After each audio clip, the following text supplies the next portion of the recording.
Was out drinking, looking for the next thing. I couldn't really settle Hi. down.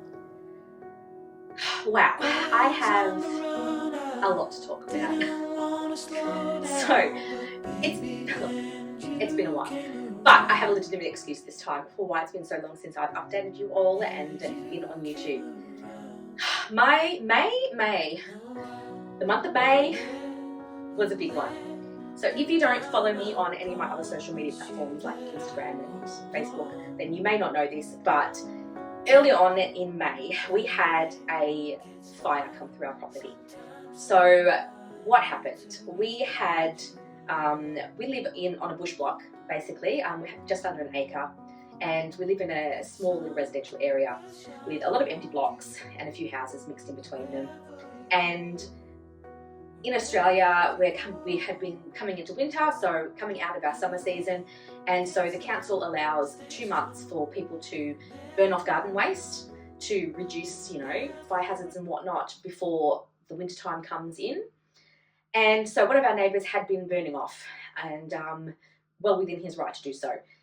Unfortunately, while he is adamant that the fire was extinguished, a few days later, on very early Tuesday morning, back in early May, the wind picked up in the area, and unfortunately it rekindled that fire, and the embers from the fire kicked up and started a fire on the property behind the neighbours. There was a blank property, an empty block.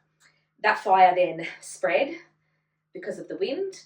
It picked up and jumped across the road and caught our property on fire.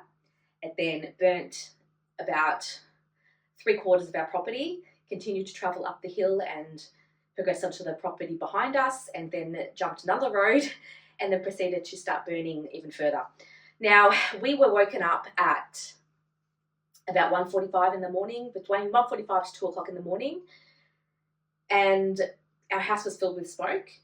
My daughter was actually the one that woke up to the smoke alarms. My partner and I were still asleep. She came upstairs and woke us up, and when we looked out of our windows, everything was on fire. Our whole bush block property, everything that we could see around our entire home was burning. And it was just a really surreal moment, because we're thinking where has this come from? Why is there a bushfire here? There's no bushfires in our area at the moment. Where's this coming from? Anyway, by the time that we were woken up and aware of it, it was already up to our house, and the corner of our house had already started to catch on fire.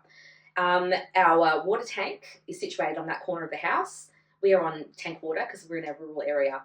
So our water tank was already compromised. It had started to melt. The pipes connecting the house to the water had already started melting, and so my partner's first instinct was, hey, let's get the hose and start to defend the house. But unfortunately, the water tank had already been compromised, and so we had no water pressure. So even if we had, the opportunity to try and defend a little bit, we couldn't, because we had no water. So we immediately made the decision to just evacuate the house. Thankfully, one of our other neighbours had already been aware of the fire happening and had already called the fire brigade. So by the time we were awake and we rang the fire brigade, we rang 000, the emergency line, and told them what was happening, they were already aware that there was a fire, and they were already sending units to the area. So as we were leaving, we sort of grabbed the cat, grabbed the dog, put the kids in the car, and left the property. The fire brigade was already arriving. So thankfully, because of that situation, we were able to direct them straight to our house and told them that our veranda, our house is on fire, you need to go straight there. They were able to go straight to the house and put out the fire that was affecting the house. So because of that, there was minimal damage. When I say minimal, it's still extensive, but the house is still livable. I'm currently in the house at the moment. So the main damage is on the exterior side of the house. The inside sustained quite a bit of smoke damage, but nothing too serious. Our water tank melted, and our power was disconnected, and all of that piping on that side of the house was damaged, and the veranda was damaged. But the house was deemed livable still, so we didn't need to move out and evacuate. But it was obviously a very stressful situation. It took them about 2 hours to control the fire. About 3 acres burned in total. Almost an acre of that was ours. Thankfully, ours was the only house actually damaged. The way that the fire progressed up the property, again, because we're surrounded by a couple of empty blocks, which was very, very fortunate, because otherwise other houses in the area could have been damaged. But we just were unlucky in that the fire hit sort of just on the corner of our house as it sort of progressed up the hill, because that's the way the wind had been blowing. If the wind had been blowing in a different direction, more of our house would have been damaged. It would have come at us a bit more full on. And if the wind had been blowing in a completely different direction, at least 2 or 3 other houses in the neighbourhood would have been damaged instead. So while it was very stressful and very scary and could have been catastrophic, thankfully the damage to our actual home was minimal and nobody was injured, nobody was hurt. That's the most important thing. So that happened. And since then we've been dealing obviously with the insurance process, going through getting building assessors, making sure everything is safe to sort of still live here. For a few weeks we had, for about a week we had no power. For about 3 weeks we had no water, no running water. So we were having to bucket water in from a temporary tank. We now have a temporary tank set up that's affixed to the house, so we have running water again. And obviously electricity is back again, but it's going to be months before the damage is fully corrected and before everything is fixed. And so, yeah, that happened. Yeah, it's just one of those things where, you know, when you think back to it, you realize how many things could have gone so much worse. Like, if my daughter hadn't been woken up by the smoke detectors, she wouldn't have woken us up. And if the neighbour hadn't had called the fire brigade when they did about 10-15 minutes before we were even awake, then the fire department wouldn't have even been here when we woke up, and our house would have been a lot more damaged, because it's, you know, would have taken at least 10-15 minutes for them to get here. And by the time we left and evacuated, the house was already on fire. So if it had been left to burn for another 15 or 20 minutes, yeah, the damage would have been catastrophic. We live in a weatherboard cedar wood house. So it's, yeah, it could have been a lot worse, but it wasn't. So we're very thankful for that. So the other thing that's happened is, in a completely unrelated completely unrelated set of circumstances, I'm in the process of moving my studio. So for many years now, I've been renting a studio space outside of the house, mainly because I didn't have any room in the house. All of the bedrooms were occupied. We had no spare rooms. So I decided to start renting a studio space. This was about maybe 6 or 7 years ago. And now, in the last 3 months, my oldest son has moved out. I think I mentioned that in the previous video. And my daughter and her boyfriend had now moved out as well. This was one of the rooms that she was occupying. This was her bedroom. And then there's an adjoining room next door, which they were using as like a lounge room area. And now both of these spaces are empty. So I then made the decision to stop renting at my studio space, because I now have room at home to work. So the space is not as big as what I'm used to, but I do have 2 rooms. So I've got another room that I can have everything stored in, and this will be my painting space. I haven't finished setting it up. I'm still in the process of moving things.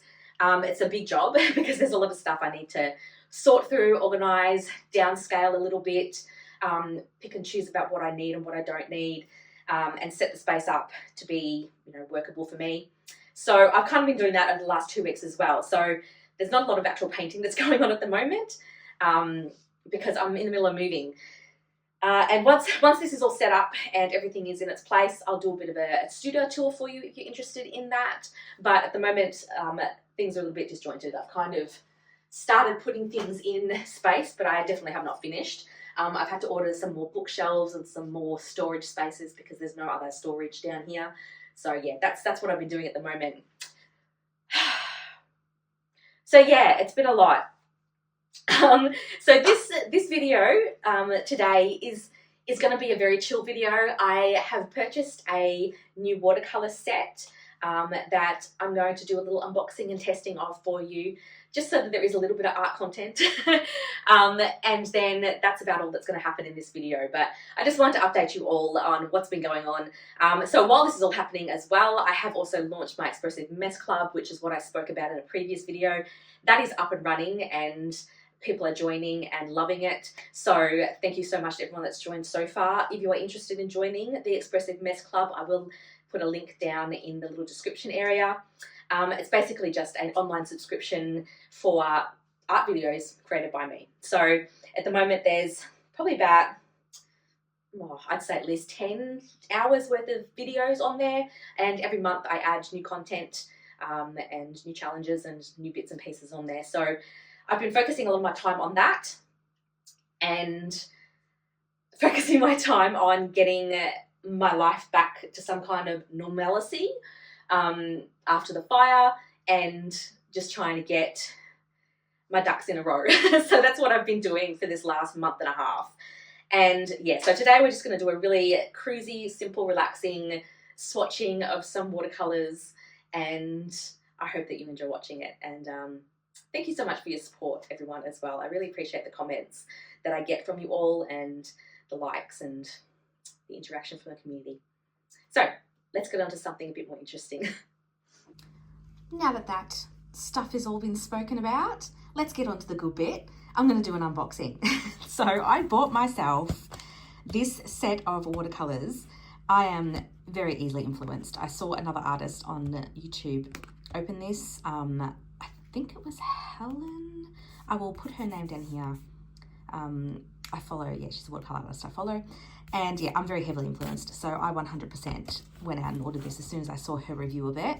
You know, like I don't need another watercolor set, but I don't have any watercolors by Roman SZMAL. So why not? Spoil yourself, treat yourself. I deserve it. It's been a rough month. So I'm going to do this little unboxing. So what this is it's a really cute little mini watercolor set for Urban Sketches.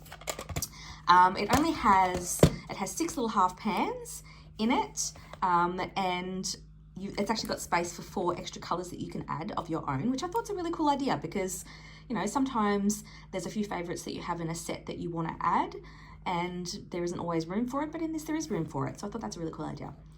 So yeah, I don't actually have any watercolors by Roman SZMAL before, the brand. So yeah, I thought that would be interesting. So let me get my little snippers out and open this up. So this little watercolor set comes in a couple of different tin colors. So I got the turquoisey color because, you know, why not? Oh, it's cute. Look at it. And the sweet thing about it is that it's teeny tiny. Look at it. It's so cute. Let me just get another one. Hang on. So for reference, this is a little tin that I normally use that has my Daniel Smith watercolors in it. So in this one, you know, I could fit sort of probably more colors, but this is how many I have in this one with like the 2 pans.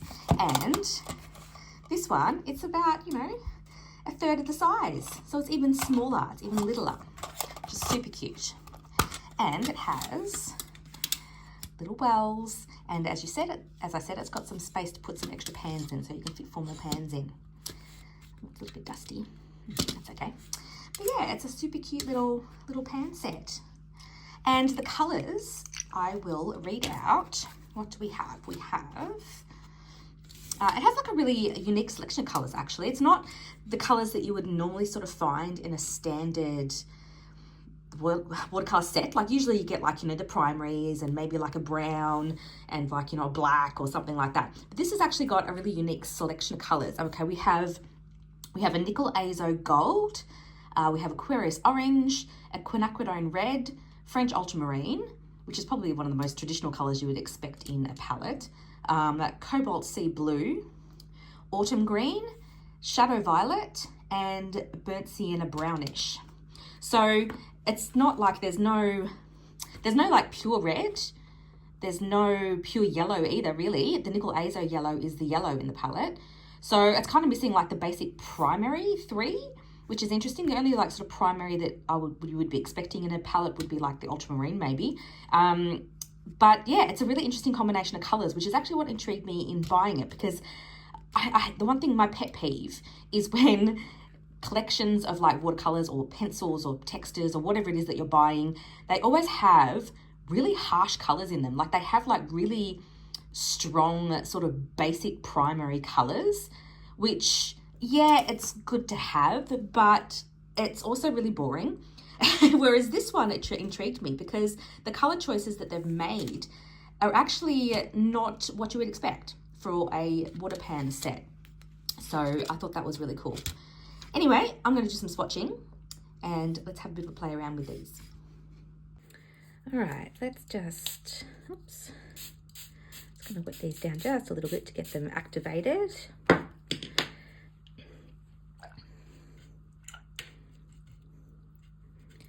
Water.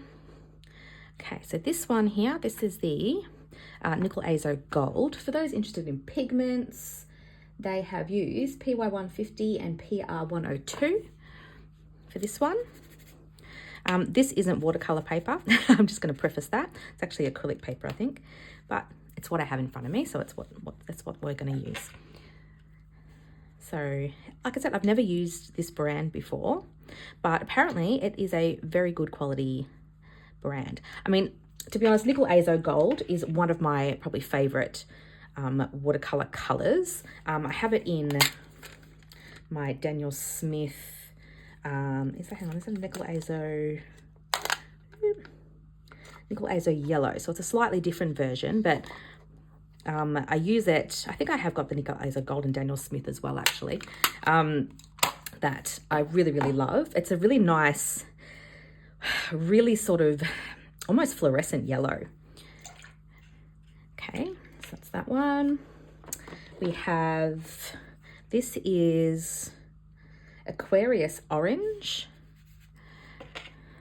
which would be, I guess, the red question mark in this palette, or at least the closest to like a reddish tone. This one is oh, but won't tell me. It says that the PONA. That's interesting. Sorry, I'm just looking at the, if I zoom this in here, I was just looking at the pigment information. It says it doesn't exist. So I can't tell you what pigment they've used for that one. We'll just have to guess. You could probably Google it. The next one is Quinacridone Red, which is like a really, really vibrant pinkish red. It's actually quite a cool red. We have, I might pop it down below. The next one in line is our ultramarine, or a French ultramarine. The red, Quinacridone Red, I should say, they've used PV19. The ultramarine, which is a lovely granulating colour, it's French ultramarine, so it's PB29.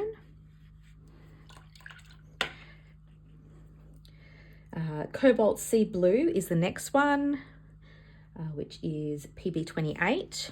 I know I'm going to use this colour a lot. That's a really pretty colour. It's a really nice, bright, vibrant, aquary turquoise colour. The next one we have is Autumn Green, which is interesting to see a pre-mixed green. Sometimes, like I said, usually these sorts of pre-organised sets of paints tend to have like mostly primaries, and they kind of expect you to mix a lot of the colours. But this one has that's a really pretty one, actually. It's got PY26, PY150, and PR122. So it's got the same pigment in it as the Nickel Azo Gold, which you can kind of see. They have like a similar kind of warmth to them. Now Shadow Violet is this one here, and I'm guessing this is quite close to the Daniel Smith, what's it called? Is that Shadow Violet as well? I'm not sure. But it's like a really nice neutral grey, very bluish, but a really nice neutral kind of granulating grey. That one is PG50, PB29, and PV19. It's probably got like some really nice granulation in it too, so I'll drop some little water drops. I'll put some in there too.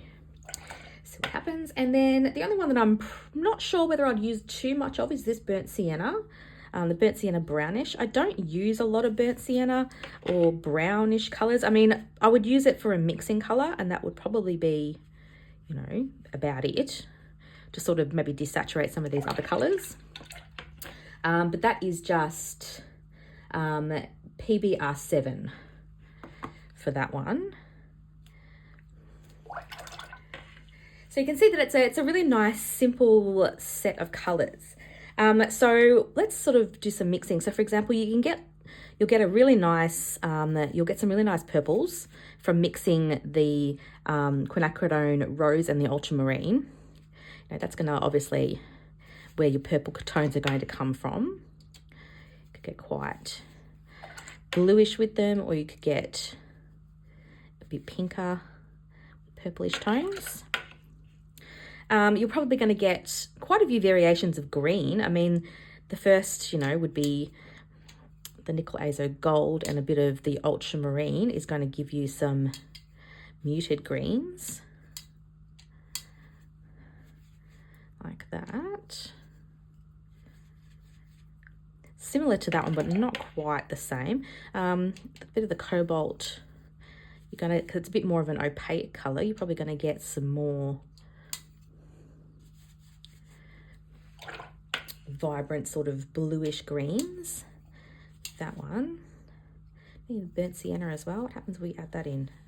So the burnt sienna, like I said, is going to make a really nice mixing color, because even with like the quinacridone rose, if you sort of want to dull that down a little bit, you can bring in some of that burnt sienna, and it's going to sort of tone down that super bright color that you have. And same with the orange, like the orange, a little bit of burnt sienna in that. Same thing, you're going to get like a bit of a more muted version of that. I should also say the shadow violet's probably going to get you some really nice purples too, actually. If you mix that in with that, I keep getting quinacridone rose, you'll get some more. So what about, let's go orange and shadow violet. What do we get with that? See, to me, that's a very similar kind of brown. So that's what confuses me about the burnt sienna.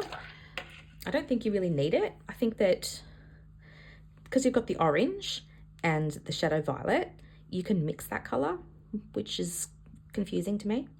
But, you know, who knows? Each their own. Who am I to judge? You might end up using it, you know, more than me. Because the orange, even with the orange and the ultramarine, that's what I just mixed here, even they come up with quite a nice brown, a nice neutral color. So I'm not quite sure what the purpose of that is. So the cobalt and the green make a nice green as well. Maybe nickel azo yellow too.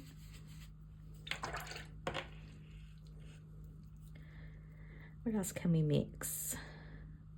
Let's go the quinacridone rose and the nickel azo. That's going to get us like a nice, that's a much closer red. So that's, now that that's dried, that's very orange, obviously. So if you mix the quinacridone and the yellow, you're going to get more sort of a reddish kind of tone. So that's nice. They're drying really nice too. A lot of these are granulating, so like they've got like this really nice texture to them when they dry. Let's get that to spread out a little bit more. They're really nice vibrant colors though. That's what I'm happy with. Like this is my palette. This is definitely colors that I will be using a lot of. Like this is like looking really pretty now too. You see how they're sort of, as it's drying, it's separating and creating some really nice pretty colors in it. Yeah, this is like a really, really nice set. So now I guess the only decision I need to make is what other colors I would add to it. I mean, I don't think I'm going to add anything else to it for now, but I will keep in mind that I have got space to add 4 more little mini palettes in here, half pans. So I need to think about what I might want to add. Like, I like that red. That's really nice. The pink.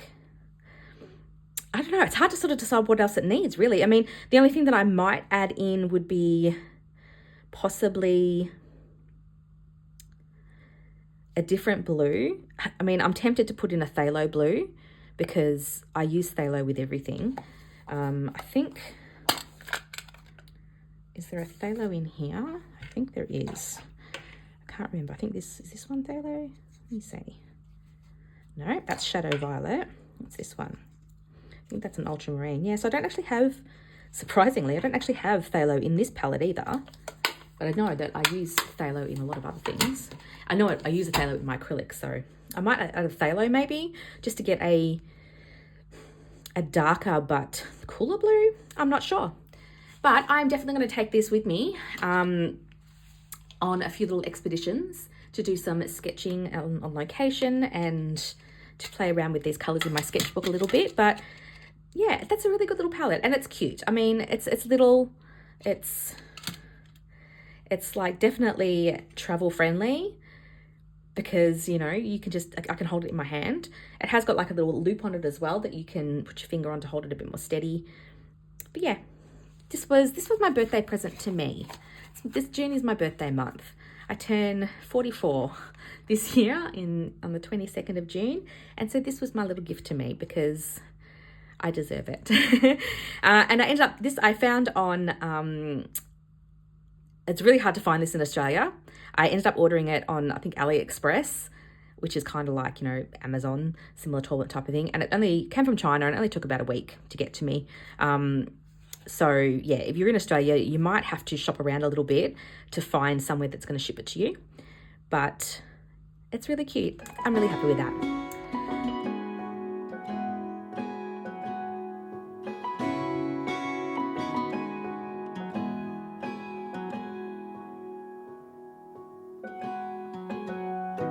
Was out drinking, looking for the next thing. I couldn't really settle down. Always on the run, I didn't want to slow down. But baby, then you came around. Yeah, you came around. No, I won't ever let you down. I promise you that I hold on. I know that it gets tough sometimes, so I'm here to remind you, love. The sun will shine on you wherever you go, wherever you go. And when it gets dark, stay strong. You're never alone. You're never alone. The sun will shine. The sun. So anyway, thank you all for joining me. Thank you for listening and listening to what's been happening in my hectic life over the last couple of weeks. I'm hoping that once things settle down a little bit, I'll be able to do a little bit more vlogging and get back to regular posting. But for now, thank you so much for your support, and I will see you again soon. Bye.